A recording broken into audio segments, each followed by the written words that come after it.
কোনো সাধারণ মা নয়। সাধারণ মায়ের গর্ভে কখনো মহান ভক্তের জন্ম হয় না। পক্ষান্তরে যে মায়ের সন্তান কৃষ্ণ ভক্ত, তাকে জানতে হবে সে মাতা কোনো সাধারণ নারী নয়। সেই মাকে আমার প্রণাম, যে মা তার পুত্রের কৃষ্ণ ভক্ত পরিণত করতে পেরেছে। এছাড়াও স্থানীয় ভক্তবৃন্দ, তাদের কথা মনে পড়ছে। কেন মনে পড়ছে বলি একটু। আমার বাড়ি এখানে ছিল, ছোটবেলা এখানে মানুষ হয়েছে। এসব অঞ্চলে কৃষ্ণ ভক্তি কিন্তু ভালো প্রচার প্রসার আছে, হরিনাম সংকীর্তন আদি সবই আছে। যদিও কালীপুজো দুর্গাপুজো সবই আছে, কৃষ্ণ ভক্তিও কম নেই।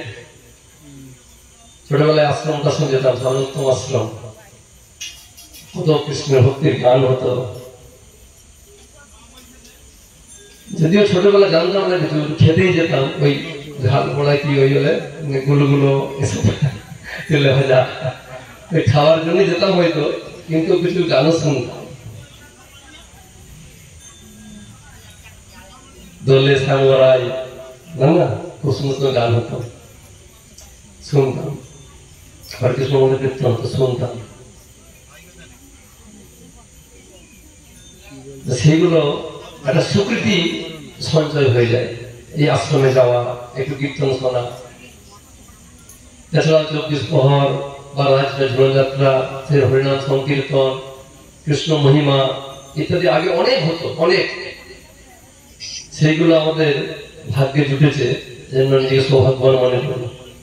আর এই জন্য আমি কোরআন ভাষার কাছে কৃতজ্ঞ যে তাদের কৃপায় আমি শিখতে পেরেছি, কিছু শুনতে পেরেছি, জানতে পেরেছি।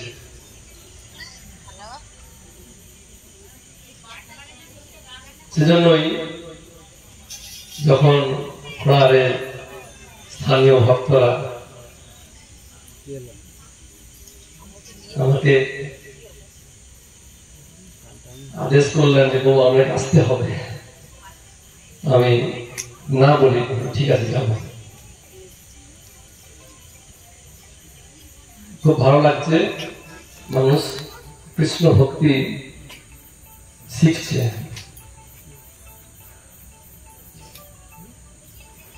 আমরা সনাতন ধর্মের মানুষ, আমাদের ধর্মগ্রন্থ শ্রীমদ্ ভগবত গীতা। এই গীতাকে বলা হয় সমস্ত শাস্ত্রের সারবস্তু, সর্ব উপনিষদের সার, সর্ব উপনিষদের গাব, সর্ব উপনিষদের সার শুনে বলা হয় গীতা উপনিষদ। ভগবান নিজেই বলছেন সেই গীতা ভগবানের শ্রীমুখ নিঃসৃত বাণী, আদেশ উপদেশ,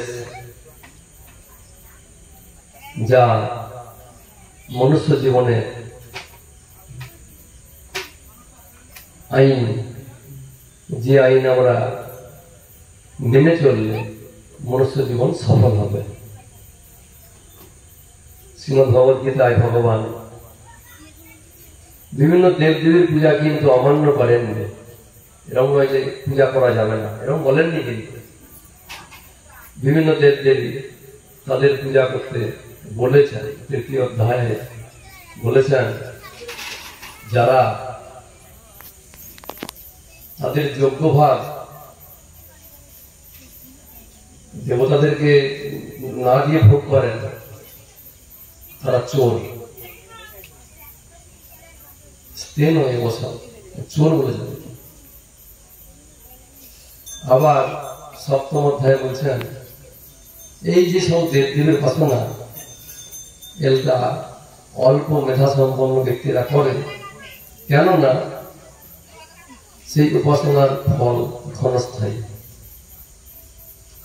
আবার বলছেন এই সমস্ত দেবদেবীর উপাসনা করে তারা স্বর্গলোকে যাবে।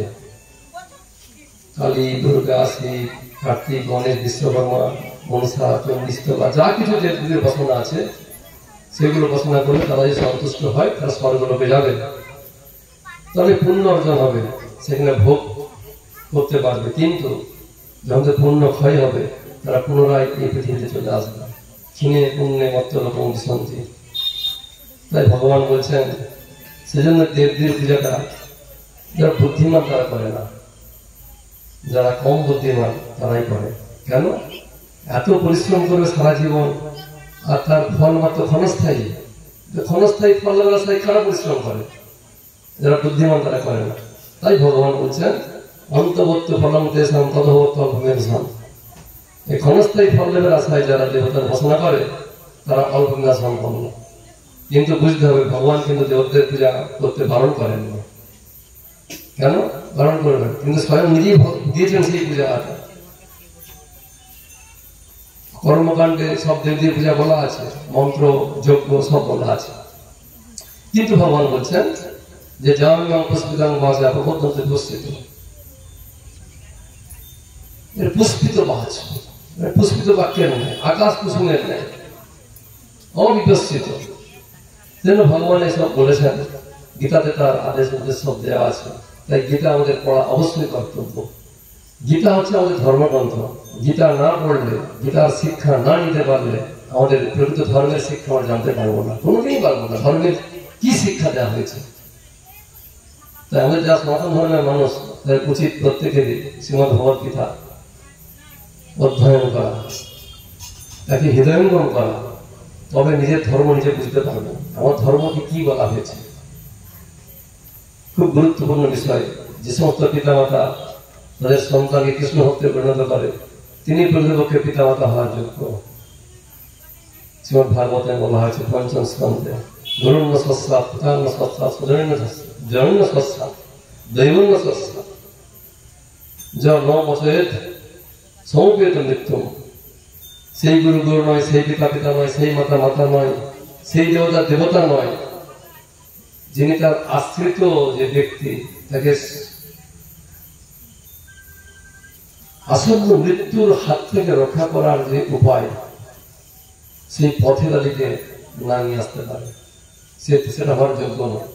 সে মা হওয়ার যোগ্য নয়, সে বাবা হওয়ার যোগ্য নয়, সে দেবতা হওয়ার যোগ্য নয়, এমনকি সে গুরুদেব হওয়ারও যোগ্য নয়, যদি সে আসন্ন মৃত্যুর হাত থেকে রক্ষার উপায় না তাকে নিতে পারে। আসন্ন মৃত্যুর হাতে রক্ষার উপায় কি? ভগবান কৃষ্ণের চরণে আশ্রয় গ্রহণ করা। আমরা অনেক শ্লোক শুনলাম, ভগবান বলছেন যে অচিরাত মৃত্যু সংসার সাগর, তিনি অচিরেই মৃত্যু সংসার সাগর থেকে উদ্ধার করবেন যারা তার শরণ গ্রহণ করবেন। এইভাবে ভগবান তার আশ্বাসবাণী, তার প্রতিজ্ঞা, তার উপদেশ, তার আদেশ সব দিয়েছেন। বলেছেন আমি জগতে কেন আছি? ভগবান বলছেন স্বয়ং কৃষ্ণ কেন আছেন? পরিত্রাণ সাধনাম বিনাশায় দুষ্কৃতাম ধর্ম সংস্থাপন অর্থায় সম্ময় যুগে সহজে পরিত্রাণ করার জন্য, যারা দুষ্কৃতকারীদেরকে বিনাশ করার জন্য, এবং অধর্ম যেন অভ্যুত্থান হয়, অধর্ম নাশ করে পুনরায় ধর্ম সংস্থাপন করার জন্য। কিন্তু ভগবান আবার বলছেন আসলে এটাও ঠিক না। আমি নিজের আত্মমায়া মানে আমি কৃপা করার জন্য আসি, সম্ভবে আত্মমায়া, আমি আত্মমায়া হলে আমি কৃপা করার জন্য আসি। আর বলছেন কৃপা তো করার জন্য আসি। শ্রীমদ্ ভাগবতে বলছেন আসলে আমি আসি আমার লীলা বিলাস করার জন্য। কেন? আমার লীলা শ্রবণ করে এই মানুষ তাদের জগৎ থেকে উদ্ধার হবে। অনেকে বলতে এই কৃষ্ণকে ডাকলে উদ্ধার হবে, আর কাপড় ডাকলে উদ্ধার হওয়া যায় না। কৃষ্ণ একমাত্র মুক্তি দান করতে পারে, আর কেউ পারে না। সেটা কৃষ্ণের নাম হচ্ছে মুকুন্দ, যিনি মুক্তি দান করতে পারেন। কোন দেব দেবী অনেকে মুক্তি দান করতে পারে না। দেব দেবী অনেক ঐশ্বর্য দেবে, অনেক সুখ দেবে, অনেক পুণ্য দেবে, অনেক নানারকম ভোগের সামগ্রী দেবে, কিন্তু মুক্তি দিতে পারবে না। তাই কৃষ্ণের নাম মুকুন্দ, যিনি মুক্তি দান করতে পারেন। যারা এই দুঃখময় জগৎ থেকে মুক্তি পেতে চান তাদের কার আরাধনা করতে হবে? কৃষ্ণের আরাধনা করতে হবে। আর যারা বলছে দুঃখ থেকে মুক্তি হওয়ার দরকার নেই, আমি এখানেই নানা রকম ভোগে থাকতে চাই, তারা কৃষ্ণ আরাধনা করতেও পারেন, নাও পারেন। কিন্তু সত্য সত্য হৃদয় ধারণ করে নিয়েছেন, আর নয় অনেক জন্ম দুঃখ কষ্ট পেয়েছি, এবার আমাকে মুক্তির উপায় অর্থাৎ কৃষ্ণ ভক্তির মাধ্যমে আমাকে যেতে হবে। তিনি কৃষ্ণ ভক্তি করলেন, এটি সর্বোত্তম, এর উপরে কোনো কিছু নেই। শাস্ত্রে, সমস্ত শাস্ত্রে এই কথাই বলা হয়েছে। তো ভগবান তো বলেছেন, কিন্তু ভগবানের এই সব দিব্যবাণী সবার কানে কি ঢুকবে? আমরা কলিযুগের মানুষ। তো ভগবান বিভিন্ন লীলা রচনা করলেন মানুষের দেহ ধারণ করে। ভগবান বলছেন আমার ভক্তদেরকে আমি কৃপা করার জন্য মানুষের দেহ ধারণ করি, এবং মানুষের মতনই আমি কিছু কাজ করি, লীলা করি, যা শুনে তারা ভগবদ্ধাম ফিরে যেতে পারবে। দশম স্কন্ধে 33 অধ্যায় বলেছেন, অনুদ্রায় ভক্তানাং মানুষিং দেহমাশ্রিত ভজতে তাদৃশী ক্রীড়া যা সত্ত্বা তৎপরো ভবেৎ। ভক্তদের কৃপা করার জন্য আমি আসি, সেরকম আমি কাজ করি, মনুষ্যরূপ কাজ করি, লীলা বিলাস করি, সেই লীলা শ্রবণ কীর্তন করি। ভগবানের অসংখ্য লীলা, অনন্ত লীলা, সমস্ত লীলাই আমাদের চিত্ত শুদ্ধি করে। তার মধ্যে ভগবানের এই দামোদর লীলা। দামোদর মানে কি? দাম মানে দড়ি, উদর মানে পেট। মা যশোদা তার পুত্র রূপে কানাই কৃষ্ণকে তিনি দড়ি দিয়ে বেঁধেছিলেন। কি এমন মাহাত্ম্য লীলা, এটাকে বেশি প্রাধান্য দিই। সেই মাহাত্ম্য শ্রীমদ্ ভাগবতে বর্ণনা করা হয়েছে। ভগবানের যে করুণা, এত করুণা ভগবান সেখানে দেখিয়েছেন, সেজন্য যারা বৈষ্ণব তারা সারা মাস ধরে, এই কার্তিক মাসকে মনে হয় দামোদর মাস, সারা মাস ধরে ভগবানের এই লীলা কীর্তন করেন আর ভগবানকে দীপ দান করেন। শাস্ত্রে বলা হয়েছে যে কার্তিক মাস সর্বশ্রেষ্ঠ মাস, মাসের মধ্যে কার্তিক মাস শ্রেষ্ঠ।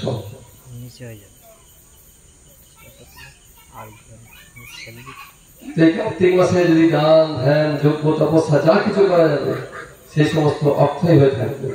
স্কন্দ পুরাণ, পদ্ম পুরাণ, অনেক মাহাত্ম্য বর্ণনা করা হয়েছে কার্তিক মাসের। সেখানে বলা হয়েছে যে কার্তিক মাসে কিভাবে থাকা উচিত, প্রতিদিন ভোরে বেলা স্নান করা, মঙ্গলারতি, জপ, কীর্তন যা তপস্যা করবেন সব হাজার হাজার গুণ বেশি ফল দান করবেন, এবং অন্তিমে মুক্তিও দান করতে পারে। আর ভগবানের প্রেম ভক্তি লাভ করতে গেলে অবশ্যই ধামে তাকে আরাধনা করার কথা বলা হয়েছে, পদ্মপুরাণে উল্লেখ করা আছে। এবং এই কার্তিক ব্রত পালন করে কিভাবে সকলেই ভগবানের কৃপা প্রাপ্ত হয়েছেন তারও অনেক কাহিনী বর্ণনা করা আছে।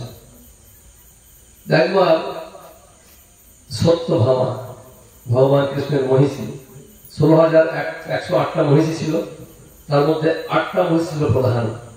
8 জন মহিষীর মধ্যে একজন মহিষীর নাম ছিল সত্যভামা। সত্যভামা একবার জিজ্ঞাসা করছে ভগবান কৃষ্ণকে, হে প্রভু, আমি কি এমন তপস্যা করেছিলাম যে আমি আপনার স্ত্রী হলাম, আপনার পত্নী হলাম, দয়া করে আমাকে বলুন। ভগবান তখন সেই কাহিনী বর্ণনা করছেন। সত্যযুগের অন্তিম লগ্নে দেব শর্মা নামে একজন ব্রাহ্মণ হরিদ্বারে বাস করতেন। তিনি অত্রিমুনির বংশধর ছিলেন।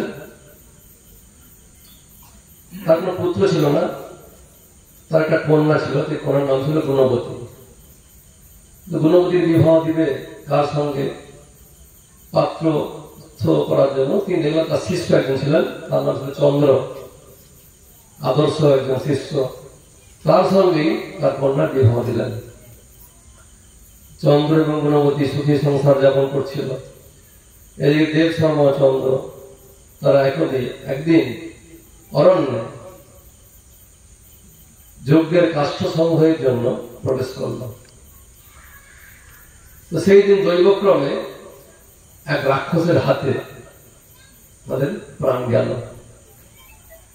এই খবর যখন গুণবতীর কাছে এলো, অত্যন্ত শোকে মর্মাহত হলেন। তার কর্তব্য কর্ম করার জন্য তিনি তাদের অন্ত্যেষ্টিক্রিয়া সম্পন্ন করলেন, ঘরে যা ছিল বিক্রি বাটা করে দিয়ে। তারপরে যা টাকা পয়সা নাই তারা ত্যাগ করে প্রায় সমাজে। কিন্তু একাদশী ব্রত, প্রতি একাদশী ব্রত এবং কার্তিক ব্রত নিশ্চিত সহকারে পালন করতে থাকলেন। কার্তিক মাসে ভগবানকে দীপদান, আকাশ দীপদান, পৃথিবীর উদ্দেশ্যে দীপদান আদি করতে থাকলেন। এরকম করতে করতে করতে করতে অনেক বয়স হয়ে গেল। এক সময় নেই কার্তিক মতো পালন করার জন্য করছেন, ভোরবেলা পাতা স্নান করার জন্য তিনি গঙ্গাতে গেছেন। সেই গঙ্গা থেকে তার শরীরটা জ্বর জ্বর ছিল, গঙ্গাতে যখন ডুব দেবেন তার শরীরটা খুব প্রবল জ্বর চলে এলো, তিনি ভাবতেন নিশ্চিত মৃত্যু। হঠাৎ করে দেখলেন একটা বিমান এসেছে বৈকুণ্ঠ থেকে, তিনি সঙ্গে সঙ্গে তার শরীর ত্যাগ করে সেই বিমানে চলে গেলেন। কোথায় গেলেন? একদম বৈকুণ্ঠ ধামে।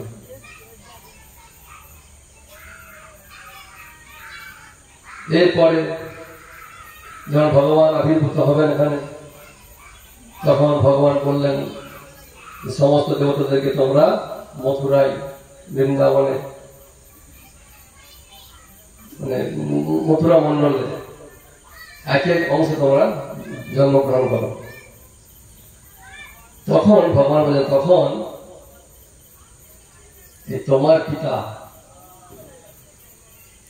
দেব শর্মা যার নাম ছিল আগে, তিনি সত্রাজিৎ রূপে জন্মগ্রহণ করলেন মথুরাতে। আর তোমার স্বামী যার নাম ছিল চন্দ্র, তিনি অক্রুর রূপে জন্মগ্রহণ করলেন। আর তুমি সত্রাজিতের কন্যা সত্যভামা রূপে জন্মগ্রহণ করেছিলেন। তোমার এই কার্তিক ব্রত পালনের ফলে তার যে ফল, সেই ফলে তুমি আমাকে প্রাপ্ত হয়েছ। এইভাবে কার্তিক ব্রত পালনের ফলে এমনকি ভগবানকেও লাভ করা যায়। তাই কার্তিক মাস অত্যন্ত পূর্ণ মাস। এই কার্তিক মাসের মাহাত্ম্য শাস্ত্রে বর্ণনা করা হয়েছে। সেই জন্য যারা ভগবানের ভক্ত তারা এই মাস পালন করে, যথাসাধ্য পালন করা উচিত, তাহলে ভগবানের কৃপা প্রাপ্ত হওয়া যায়। তো কার্তিক মাসে ভগবান এই অনেক লীলা করেছেন, অনেক কৃপা করেছেন।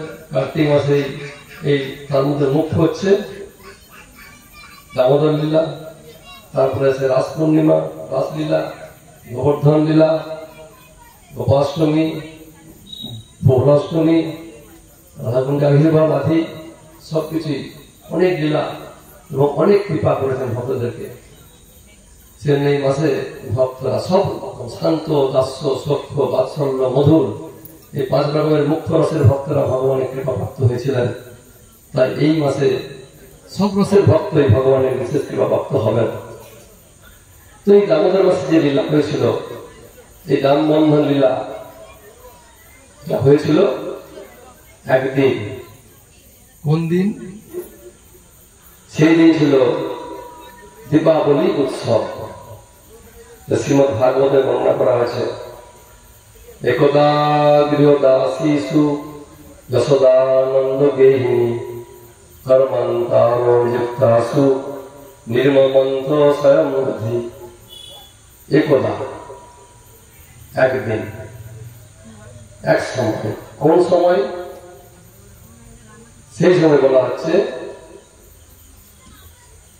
যে সময় গোবর্ধন পূজা হয় তার আগের দিন। আগে ইন্দ্র পূজা করতেন সমস্ত ব্রজবাসীরা। তারা মনে করতেন আমরা হচ্ছে গোপ জাতি, আমরা বৈশ্য জাতি, এই যে চাষবাস এবং গোপালন আমাদের ধর্ম, আমাদের পেশা। তো আমরা গোপালন করি, এই গোবর্ধন কাটে, অনেক কচি কচি ঘাস হয়, সেই ঘাস খেয়ে আমি অনেক দুধ দিতে পারি। তো ঘাস কিভাবে হয়? অনেক বৃষ্টি হয়। কে বৃষ্টি দেয়? ইন্দ্র, ইন্দ্রদেব। কেন? ইন্দ্রদেব হচ্ছে বৃষ্টির দেবতা, অতএব আমার ইন্দ্রদেবের পূজা করি। এই হিসাবে তাদের বংশ পরম্পরায় সেই পূজা হয়ে আসছে।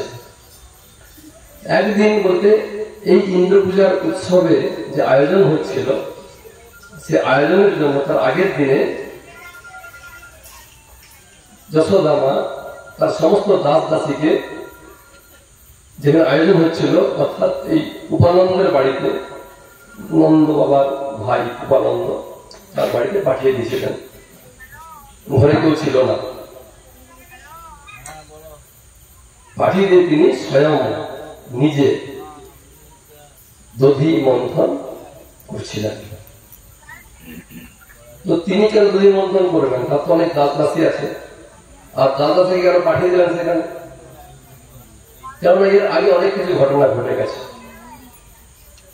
কানাই তখন হামাগুড়ি দিয়ে হাঁটতেও শিখেছে ছোট। তো ভগবান কাদেরকে মানে কাদের সঙ্গে থাকেন? যেখানে ভক্ত তাদের সঙ্গে থাকেন। ভক্তকে আনন্দ বিধান করার জন্য তিনি নানা ক্রিয়া করেন। মত ভক্ত বিনাধার্থম করমে বিবিধ ক্রিয়া। আমার ভক্তকে আনন্দ দেওয়ার জন্য আমি অনেক ক্রিয়া করি, ভগবান বলছেন। তো কিরকম ক্রিয়া? কানাই হাঁটতে শিখেছে, সঙ্গে ছোট ছোট বন্ধুরা আছে, কানাই তাদেরকে সঙ্গ করে নিয়ে এই ব্রজবাসীদের বিভিন্ন গৃহে যায়, আর গোপীদের ঘরে গিয়ে এই দই চুরি করে, মাখন চুরি করে, খায়, ফেলে দিয়ে চলে আসে, হাড়ি ভেঙে চলে আসে, নানা উৎপাত। আর তারা মাঝে মাঝে এসে এই যশোদামাকে এসে কমপ্লেন করে যায়, আরে ও যশোদা, কি ব্যাপার, তোমার কানাই আমাদের ঘরে গিয়ে মাখন চুরি করেছে। আবার কে বলছে, ও যশোদা, তোমার কানাই ঘরে গিয়ে আমাদের মাখনের হাড়ি ভেঙে দিয়েছে, দইয়ের হাড়ি ভেঙে দিয়েছে। প্রায় কমপ্লেন করে। যশোদামা বলছে, আচ্ছা ঠিক আছে ঠিক আছে, তোমাদের যা মাখন নষ্ট হয়েছে, হাড়ি ভেঙেছে, আমার ঘরে হাড়ি আছে, মাখনটা নিয়ে যাও। না না না, তা নয়, কানাই তোমার ছেলে আমাদেরই ছেলের মতো ভেঙেছে, তো কি হয়েছে? আসলে ভগবান হচ্ছেন সর্বাকর্ষক কৃষ্ণ। তার এমন সুন্দর রূপ, শ্যামল কান্তি রূপ, ঘনশ্যাম, সেই রূপ, সুন্দর মাধুর্যময় রূপ, সে রূপ যে একবার দেখেছে আর তার থেকে চোখ ফেরাতে পারে না। তো তাকে দেখার জন্য মাঝে মাঝে আসে নন্দবাবার ঘরে। নানা রকম কমপ্লেন প্রায় শুনে যশোদামা, তাই চিন্তা করলো নিজে যে আমি নিজে মাখন তুলব। কেন? আমার ঘরে মাখনের অভাব নাই, কিন্তু আমার ছেলে কানাই আমার ঘরে মাখন খেতে চায় না, আর লোকের ঘরে গিয়ে মাখন চুরি করে, তাহলে নিশ্চয়ই মাখনটা ভালো হয় না, কিছুটা গন্ডগোল আছে। এই যারা সব দাসদাসী আছে হয়তো ভালো মাখন তৈরি করে না। ঠিক আছে, আমি নিজে মাখন তুলব, তাহলে ভালো মাখন হবে। এই জন্য ওই দিনে খুব ভোরে ভোরে উঠে পড়েছে মাঝেসরা, খুব ভোরে বেলা উঠে মাখন তুলছেন, দধি মন্থন করছেন, মন্থন দণ্ড এখন এখানে আছে মনে হয়, এখানে দধি মন্থন করে অনেকে, মোটর দিয়ে হয়, হাতে পারে না, আগে হাতে করতো, যার তবু হয়, অনেক জায়গায় হয় না। এই দধি মন্থন এই যদুপুরে সব আছে না গোপ জাতি, যারা কিন্তু আগে তো এখন পারিনি, আগে করতো, কিন্তু মাখন সব ঘরে দিয়ে যেত, ঘোল দিয়ে যেত, ছোটবেলায় দেখেছি আমরা। তো মাঝে মাঝে মাখন তুলছে, আর কি করছে, জানি জানি নদীটা একটু বাল করে জানিছ। আগে যে অনেক কিছু লীলা হয়েছে, কৃষ্ণ ছোটবেলায় বিভিন্ন রাক্ষসী বধ করেছে, রাক্ষস বধ করেছে, সে সমস্ত যে কাহিনী, সেসব গান আকারে মা যশোদা গুনগুন করে গান করছে আর মাখন তুলছে। বলা হচ্ছে যেখানে ভগবানের গান হয়, ভগবান বলছেন আমি সেখানে থাকি, যেখানে আমার লীলা কীর্তন হয়, আমার গান গায়, আমার সম্বন্ধে আলোচনা করে, সেখানে আমি থাকি। ভগবান বলছেন নাহ তিষ্ঠাই বৈকুণ্ঠে যোগিনাম হৃদয়ে সুপা যত্র জায়ন্তী মদভক্তা তত্র তিষ্ঠামি নারদ। হে নারদ, আমি বৈকুণ্ঠ থাকি না, যদি হৃদয় থাকি না, যেখানে আমার ভক্তরা আমার গুণগান করে সেখানে আমি অবস্থান করি।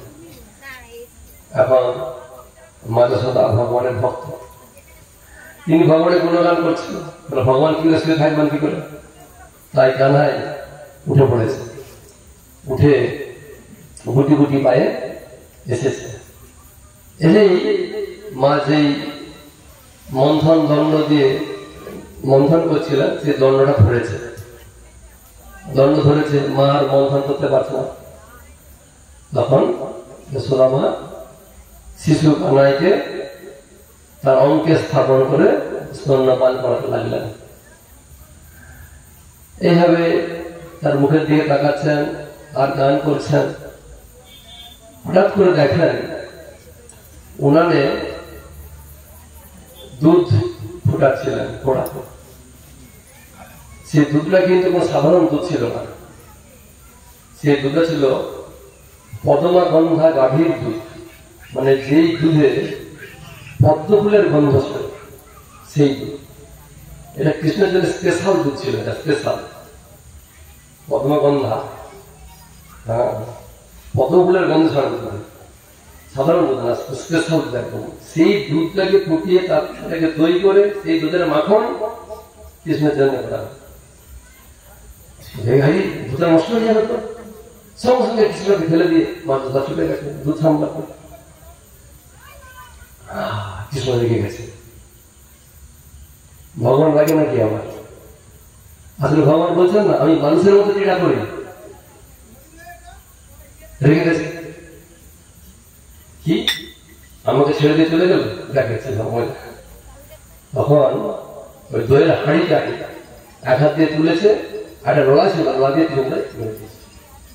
কেন মেরেছে? মাকে শাস্তি দেবে, আমাকে মা ছেড়ে দিয়ে পালিয়ে গেল দেখাচ্ছে।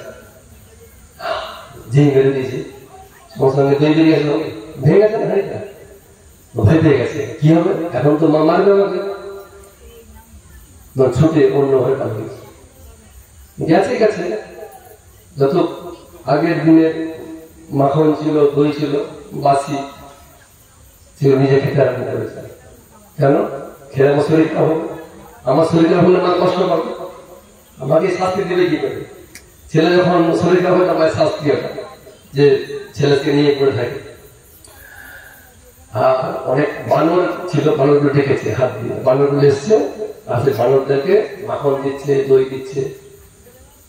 আর মাঝে মাঝে পিছনে ফিরে ফিরে দেখছে যে মা চলে এলো কিনা, আর দিচ্ছে, খাচ্ছে, ভয় ভয় আছে, মা মনে চলে আসছে। এইদিকে যশোদা মা দুধ সামনে যখন এসছেন, দেখছে দই গড়িয়ে যাচ্ছে, হাড়ি ভেঙে গেছে, দই গড়িয়ে যাচ্ছে। কোথায় গেল? ও, দই হয়ে গেছে। কি করে বুঝলে কোন হয়ে গেছে? আসলে দই যখন গড়ে গেছে তখন দইয়ের উপরে পা দিয়েছে, কেন পা দিয়ে দইয়ের ছাপ পড়েছে, পায়ের ছাপ। ভাবছে আমার ছেলেটা খুব দুষ্ট হয়েছে, একে শাসন করতে হবে, আমার ছেলে তো নষ্ট হয়ে যাবে, কি করা যাবে? এদিকে আনন্দ পাচ্ছে। আনন্দ কেন পাচ্ছে?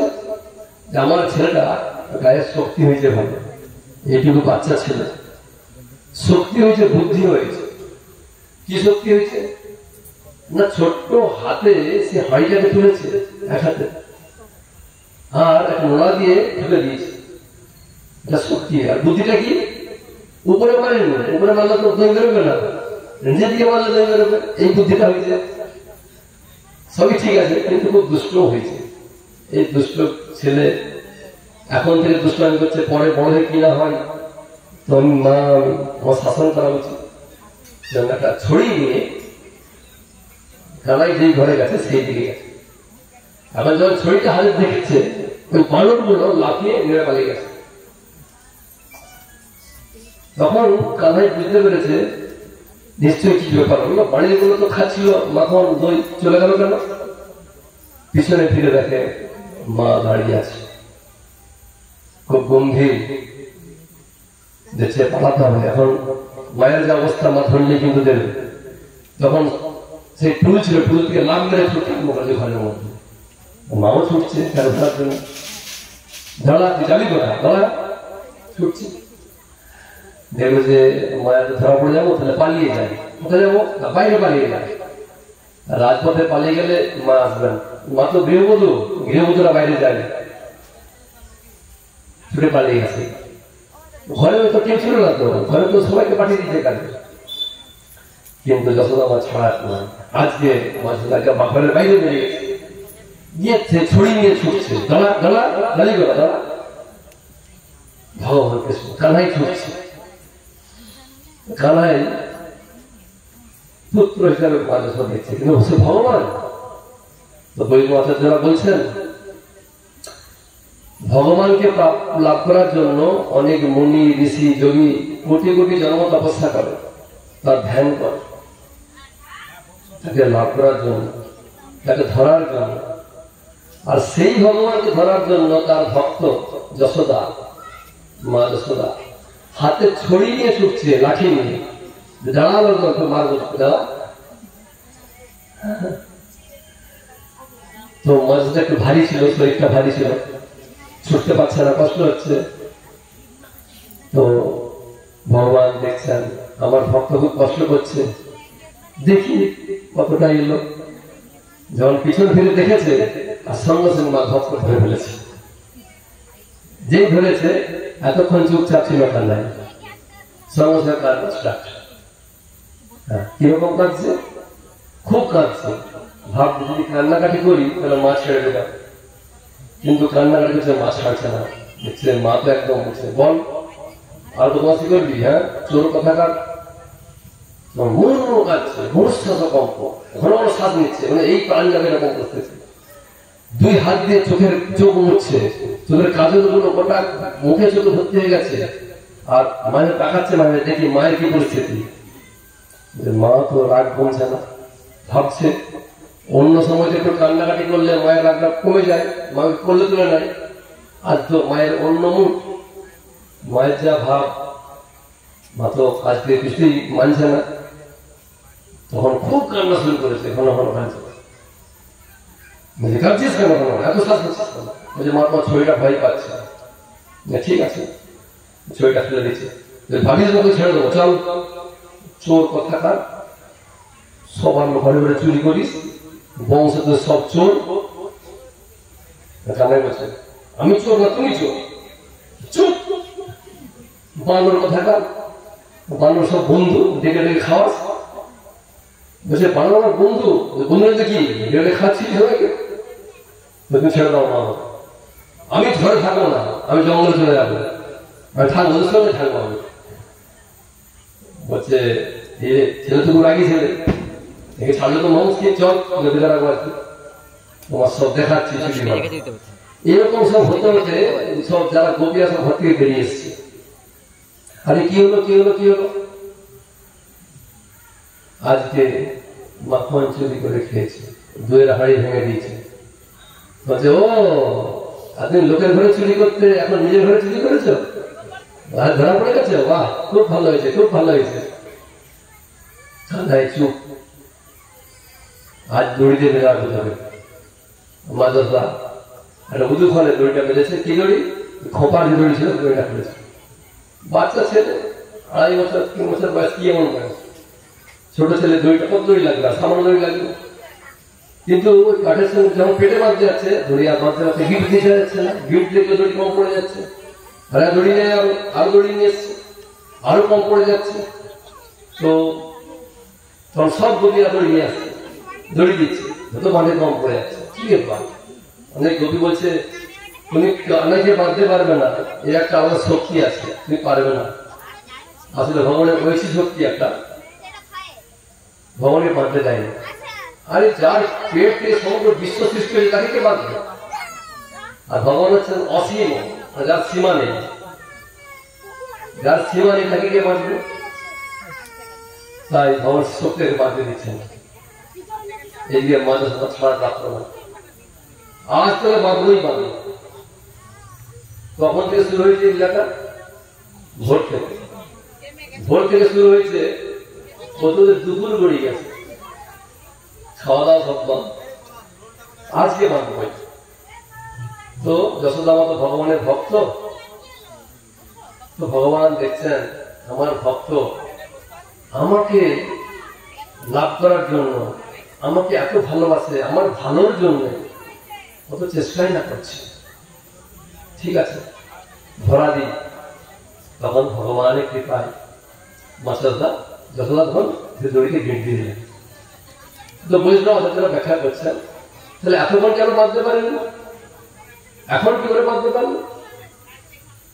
আসলে ভগবানকে লাভ করতে গেলে দুটো জিনিসের প্রয়োজন আছে। নাহলে ভগবানকে কেউ লাভ করতে পারে না জগতে। এক হচ্ছে ভগবানকে লাভ করার জন্যই চেষ্টা, অন্য চেষ্টা নয়, অন্য কোনো চেষ্টা করা যাবে না, কেবল ভগবানকে লাভ করার জন্যই চেষ্টা করতে হবে, অনন্য চেষ্টা। দুই, ভগবানের কৃপা।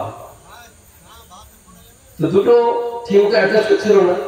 যখন মাঝে অনন্য চেষ্টা হলো তখন ভগবানের কৃপা হলো। এই দুটো যদি শর্ত পূরণ করা যায় তাহলে ভগবানকে লাভ করা যাবে। এরপরে ভগবানকে বেঁধে দিলাম, বেঁধে দিয়ে বললাম থাকি না, যাবি না, সবাই লক্ষ্য রাখবে। তো কানে হামা গড়িয়ে দিয়ে ঘুরছে, মায়ের আগে দড়ি বেঁধে দিত বাচ্চাদের, এখন যাই না বাঁধে কিনা। এখন তো একটা দুটো ছেলে আর বাঁধা হয় না, আগে অনেক ছেলে থাকতো, বাচ্চাদেরকে দড়ি বেঁধে রাখতো আর দড়ি দিয়ে ঘুরতো আর একটু ওই হামা গড়িয়ে দিয়ে। তো ঘুরছে, ঠিক আছে, খেলছে, কথা বলছে ছেলেদের সঙ্গে। এই সময় রোহিণী মাতা তার পুত্র বলরামকে নিয়ে এলেন। বলরাম তো ঘরে এসে দেখে কানাইকে দড়ি দিয়ে বেঁধে রেখেছে, আর কানাই বলরামকে দেখে কান্না শুরু করে দিয়েছে। এখন কান্দে, কান্না শুরু করছে, দাউজি বুঝা কি কানাই বেঁধে দিয়েছে, এখানে কার সাহস, কানাই দড়ি বাঁধে, জানে আমি কি করতে পারি, আমি সব গ্রাস করে ফেলে লাগতো, এখন যদি দড়ি না খুলে কে করেছে এরকম। তখন কানাই বলছে মা দড়ি বেঁধেছে।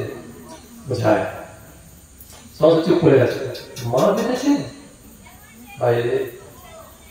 তখন কানাই গেছে, যত দাঁড়ায় গেছে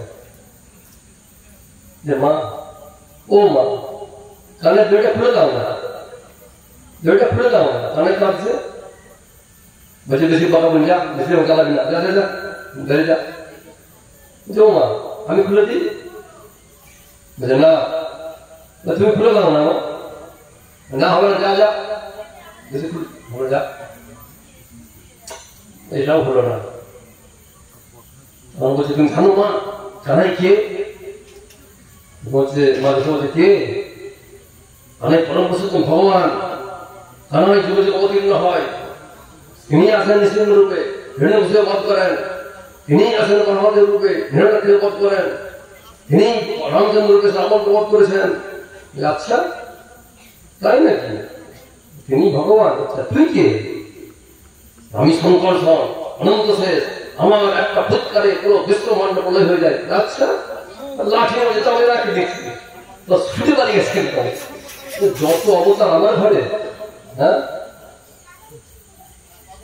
তোমার কানাই করছে, কানাই বলো না রে, তোকে কত বারণ করেছি এই নই তুই মাথা চুরি করবি না। লোকের ঘরে করছিলি নিজের ঘরে করলি। আমি আর কি করবো ভাই, আমি চেষ্টা করলাম, পারলাম না। তখন দুজনে কান্না করে বলার ঘরে চলে গেল। এখন কানাই কোমরে দড়িওয়ালা আছে, ঘুরছে, ঘুরতে ঘুরতে একটা বৃক্ষ দেখতে পেয়েছে, জামাল অর্জুন বৃক্ষ। দেখে ভগবান দেখছেন, আরে এই তো সেই বৃক্ষ। কুবেরের দুই পুত্র নলকুবের এবং মণিগ্রীব, যারা নারদমণির অভিশাপ প্রাপ্ত হয়েছিল, বৃক্ষজন প্রাপ্ত হয়েছে। পরে নারদমণি আশীর্বাদ করেছেন, ঠিক আছে ভগবান কৃষ্ণ যখন আসবেন তার কৃপায় তোমরা উদ্ধার হবে। তাহলে এখন উদ্ধার করার দরকার।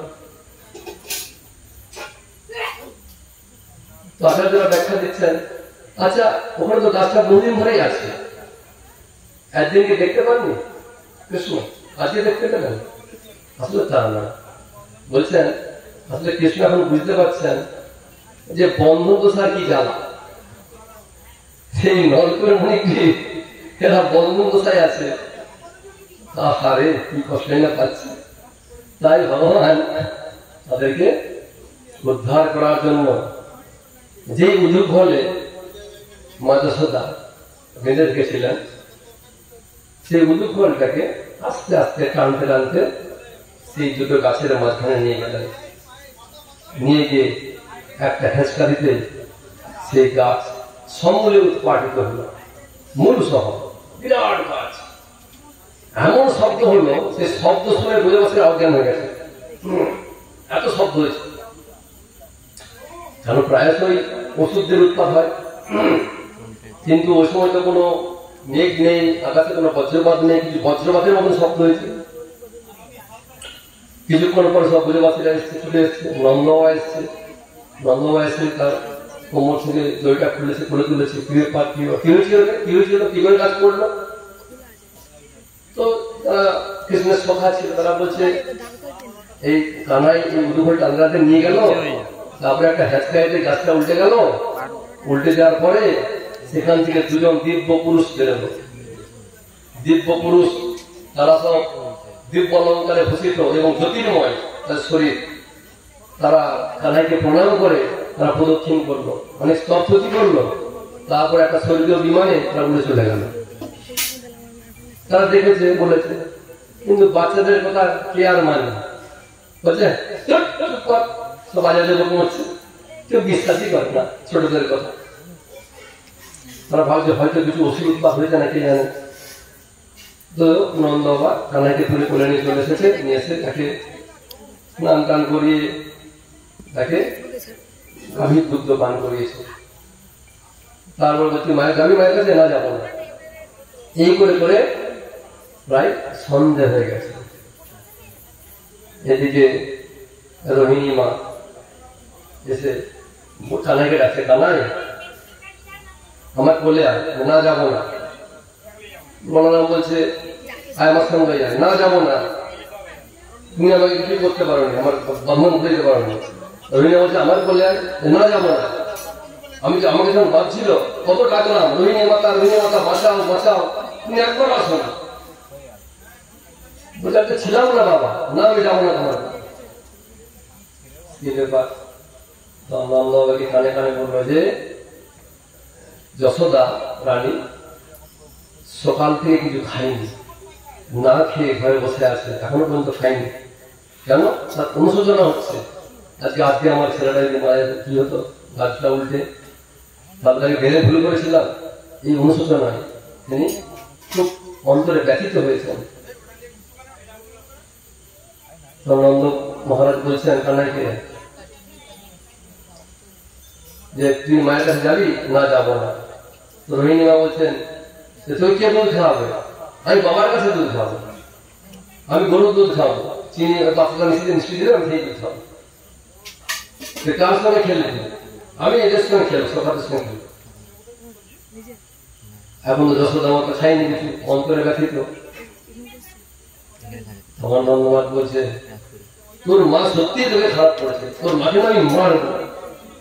তখন সমস্ত হাতটা ধরে ফেলে দেখ, না না না বাবা মারবো না, আসলে মাকে মারবো আর মা মারে যেরকম ভাব দেখে সঙ্গে সঙ্গে আমি মায়ের কাছে যাবো।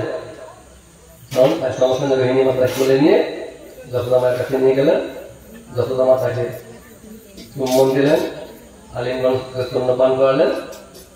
এইভাবে যশোদা মা একটা আনন্দ পেলেন। এইভাবে দামোদর লীলা সম্পন্ন হয়েছিল। সেই দামোদর লীলার মাধ্যমে ভগবান দেখাচ্ছেন যে ভগবান যে কোনো অবস্থায় এই যারা বদ্ধ জীব আমরা আমাদেরকে উদ্ধার করতে পারেন। ভগবান সবসময় কিন্তু ভগবান, এরকম আমরা ছোট বড়, কিন্তু ভগবান লীলা করেন, তার লীলা শ্রবণ কীর্তন করে আমাদের চিত্ত শুদ্ধি হবে, অন্তিম আমরা ভগবান ফিরে যেতে পারবো। তাই তিনি লীলা বিলাস করেছেন। এই জন্য এই সারা মাস যারা বৈষ্ণবেরা ভগবানের এই করুণা, তার এই কৃপা তিনি যে বর্ষণ করেছেন, সেই স্মৃতি রোমন্থন করে তার কাছে প্রার্থনা করেন। সত্যব্রত মুনি ভগবানের ভক্ত, তিনি অষ্টকম 8টি শ্লোক লিখেছেন, যেরকম হয় দামোদর অষ্টকম। এখানে তিনি বর্ণনা করেছেন ভগবানের দিব্য লীলা এবং প্রার্থনা করেছেন যে হে প্রভু, আমি সেই প্রেম ভক্তি আমাদেরকে দান করুন, আমাদের এই বন্ধন থেকে মুক্ত করুন। আমরা মোক্ষ চাইনি প্রভু, মুক্তি চাইনি। কি মুক্তি কি চাই? আমরা তোমাকে চাই, তোমার সেবা চাই আমরা। আসলে ভগবানের ভক্তরা কি চাই? ভগবানের ভক্তরা ভগবানের প্রতি এত ভালোবাসে ভগবানকে, কপিলদেব বলছেন মাতা শ্রীমতীকে যে সালোক্য শাস্তি সামুক্য সামিক্য একত্রপুত যে মানব বিনন্তি বিনা মৎস্যবানম জানা, যে 5 রকম মুক্তি ভগবান দান করতে পারেন, সেই 5 রকম মুক্তিও তারা নেয় না। কি চাই? হে প্রভু, কেবল তোমার সেবা করতে চাই, ব্যাস। এতে ভগবান ভক্তরা খুব আনন্দ পায়, সেবা করে, মুক্তিও চায় না, এত ভগবানকে ভালোবাসে তারা। ভগবানকে সেই ভালোবাসা তারই প্রতিফলন হচ্ছে ওদের সেবা। এই দামোদর উৎসব সেজন্যই দামোদর উৎসবের মাধ্যমে তারা ভগবানের সেবা কামনা করে, তারা ভগবানকে প্রার্থনা করে যেন ভগবান থেকে প্রেম ভক্তি দান করে। যেই প্রেম ভক্তি হচ্ছে মনুষ্য জীবনের সাফল্য, সেটি সাফল্য যারা কৃষ্ণ প্রেম বা প্রেম ভক্তি লাভ করতে পেরেছে, সেইটি ভগবান ভক্তরা তার কাছে চায়। কেন চায়? শাস্ত্রে বলা হয়েছে যদি কেউ ভগবানকে প্রার্থনা করে, ভগবান কখনো কখনো মুক্তিও দান করতে পারেন। মুক্তি দদাতে কহিছি নস্ম ভক্তি যোগম, শাস্ত্রে বলছেন যে কখনো কখনো আমি মুক্তিও দান করতে পারি, কিন্তু ভক্তি যোগ দান করি না। তাহলে কেন দান করেন না? আসলে ভগবান ভক্তের পরাধীন, কিন্তু ভক্তের কাছে তৃপ্ত হয়ে যান। অহং ভক্ত পরাধীন কি অস্বতন্ত্র ইমোদিত সাধুহীর গ্রস্ত হৃদয় ভক্ত ভক্ত জনপ্রিয়। হে দ্বিজ, হে ব্রাহ্মণ, আমি ভক্তের পরাধীন, আমি অস্বতন্ত্র, আমার স্বাধীনতা নাই, তাই নাকি? ভগবান তো স্বরাট স্বাধীন, কিন্তু ভক্তের কাছে ভগবান স্বাধীনতা নেই। কেন নেই? না, তিনি ভক্তের দাস হয়ে যান, তাই তিনি সহজে কাউকে ভক্তি দেন না, মুক্তি দিতে পারেন, ভক্তি সহজে দেন না। ভগবান না চাইলে ভক্তি করতে পারে, কিন্তু ভক্তি করতে হবে। ভক্তি ভগবানের যারা ভক্ত তাদের সঙ্গের ফলে ভক্তি পাওয়া যায়। ভক্তিস্তু ভগবত ভক্ত সঙ্গে করে যায়, এই ভক্তিটা ভগবত ভক্তের সঙ্গের ফলে পাওয়া যায়। যারা ভগবানের ভক্ত তাদের সঙ্গ না হলে ভক্তি পাওয়া যাবে না। এটা এত উন্নত মানের জিনিস, এটা এত সহজে লাভ করা যায় না। অন্য অনেক কিছু লাভ করা যাবে, ভক্তি লাভ করা। কেন ভক্তি লাভ করা যাবে না? ভক্তি যদি দিয়ে যায় মানে ভগবান তার কাছে দুঃখী হয়ে গেল। এই জগতের দুঃখময় জগৎ থেকে নিশ্চিত উদ্ধার হয়ে গেল 100%। সেইটাই ভগবানের ভক্তরা ভগবানের ভক্তের কাছ থেকে ভগবানের কাছে প্রার্থনা করে। সেজন্য এই কার্তিক মাসে আমরা প্রার্থনা করি ভগবানের কাছে, ভগবান যেন সে আমাদেরকে ভক্তি দান করেন। সেই উদ্দেশ্যে দামোদরের কৃপা লাভ আমাদের ইসকন কৃষ্ণাচার্য কৃষ্ণ কৃপা শ্রীমূর্তি শ্রী অবৈধনবীন ভক্তি প্রভুপাদ, তিনি তার ইসকনের সমস্ত ভক্তের আদেশ দিয়ে গেছেন তারা যেন এইভাবে সমস্ত মানুষকে কৃষ্ণ ভক্তির শিক্ষা দিয়ে সকলকে কৃষ্ণ ভক্তিতে যুক্ত করেন। তাই আমাদের ইসকনের ভক্তরা, নামমঠের ভক্তরা, তারা মানুষের বাড়ি বাড়ি গিয়ে তাদের কাছে শেখায় কিভাবে আপনি দীপ দান করবেন, কিভাবে ভগবানের প্রার্থনা করবেন। একটি দীপও যদি আপনি দান করেন তাহলে ভগবান আপনাকে অনন্ত ফল দেবেন। আর দামোদর মাসে এমনই মাহাত্ম্য, ভগবান তার ভক্তের একটু ছোট সেবা সেটাকে প্রথম মনে রাখে না, কিন্তু একটা ভুল করলে সেটা মনে রাখেন না, কিন্তু ভক্তকে এত ভালোবাসেন। তো সেটাই হচ্ছে আমাদের প্রাপ্ত। হরে কৃষ্ণ, আমরা সেই প্রার্থনাই করব। হরে কৃষ্ণ কৃষ্ণ কৃষ্ণ হরে হরে, হরে রাম রাম রাম হরে হরে। রাধা দামোদর কি, দামোদর বিদ্যান মহোৎসব কি, সৌর ভক্তবৃন্দ কি, গৌর প্রেমানন্দে হরে হরি।